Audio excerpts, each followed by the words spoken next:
Buildings like this are pretty common in East Cleveland. That's because the city has lost about half of its population since the 80s. Right now, there are dozens of Secret Service agents in Cleveland, and they set up this barricade, although the city itself has a large role to play too. The U.S. Government Accountability Office says those graduating out of foster care face a difficult truth. It's harder for them to get a degree compared to students with a more traditional upbringing, and it's mostly because of money. They introduced a bill Tuesday that would force the U.S. to answer if Pakistan had supported terrorism. Car accident happens, something like that, they don't want to come. You have to insist to make them come, even for ordinary things. This is Greece's anarchist neighborhood. Athens' Exarchia district has a history of political turmoil, like anti-government protests and riots. Those protests aren't just against the current Greek government. They're against any government. Because of that, Exarchia faces some unusual day-to-day struggles compared to the rest of the city, like little to no police presence. I think most of the people that live here, old people, middle-aged people, they would like more police. This pharmacy owner, who didn't want to be identified on camera, has lived and worked in the Exarchia district for 10 years. He said he wanted to remain anonymous because, like many locals, he doesn't want people to assume he's a violent protester. Some people in the district suspect media is tied to the Greek government or will be biased against them, so getting anyone to talk can be tough. In a country where economic and political turmoil has been overwhelmingly intense the past several years, Exarchia is even more heated. The situation in Greece after the 2009, 2010 started going worse and worse and worse. So people logically started protesting more and more. All started with the facts with Grigoropoulos. Alexandros Grigorgopoulos was 15 years old when he was shot by police in 2008. It prompted protests that December in the Exarchia neighborhood and in other cities in Greece. The protesters' main target, the Greek government. And since then, protesters and rioters have gathered in the anarchist district every year, commemorating the anniversary. All the new measures that we're taking all of these years about pensions, minimum wage, all this stuff. Yeah. So that's when you started agreeing kind of with what the protests were protesting about? Yeah. Corruption and economic, they go together. I think it was one the result of the other. For Newsy, I'm Melissa Prax.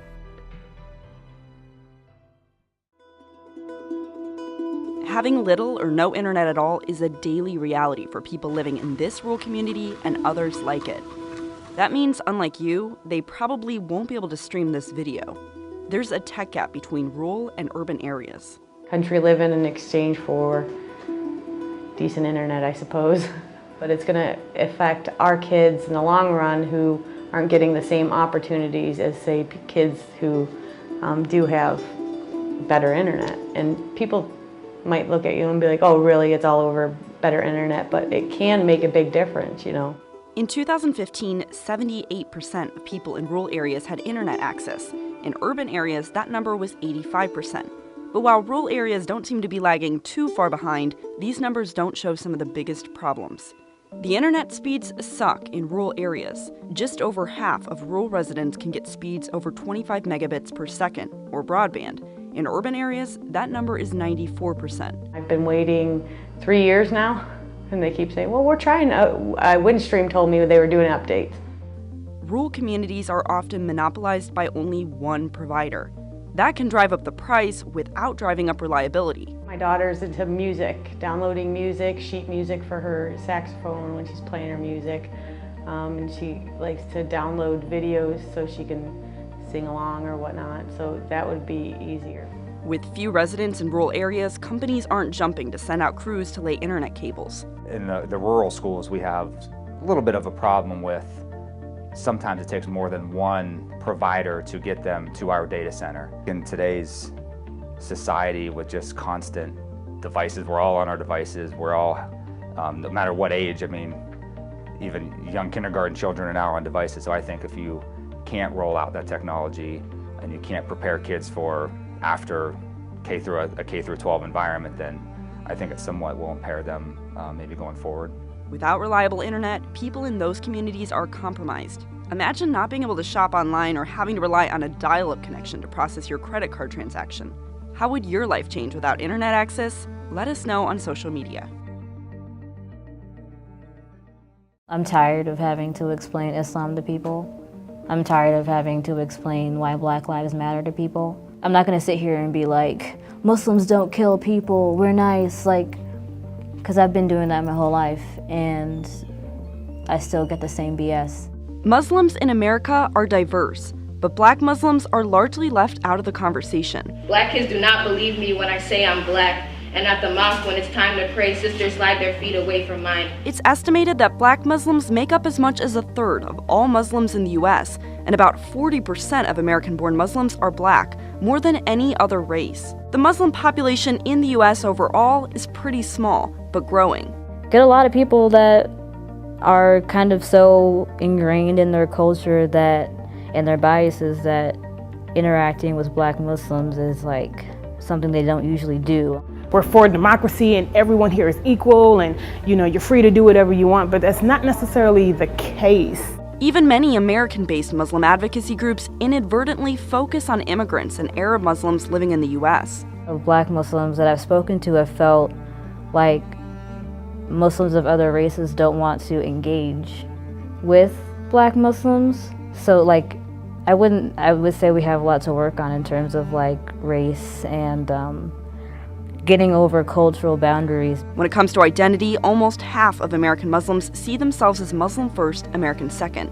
That's pretty common for other religious groups in the US. Not only being a Muslim, not only being a Muslim American, being Somali, being Black, being young, there's a lot of identities that you have to reconcile. Although Islam and being African American are very big parts of my identity, I think people need to stop and realize that that's not all that there is to me. People get so hung up on what they think they know, that they fail to see the whole person.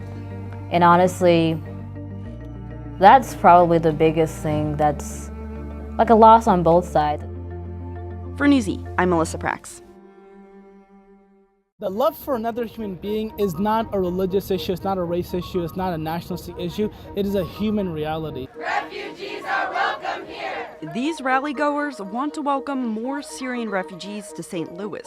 Marches like this are happening around the country and worldwide. Nationally, this is more of an issue now, and with that comes a lot of, like I said, racist rhetoric, but it also means that there are actually people coming now and more people at least paying attention. St. Louis's resettlement office sponsors about 650 refugees every year, but that number is expected to rise.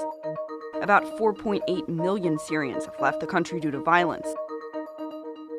The U.S. has taken in about 10,000 so far. That's not nearly as many as Canada and several other Western nations. When you see such images of humanity being attacked, you have to do something. You have to say something. We're just here to welcome refugees. We're not here to get involved in severe political debates or anything. Syrians without a home! For Newsy, I'm Melissa Prax.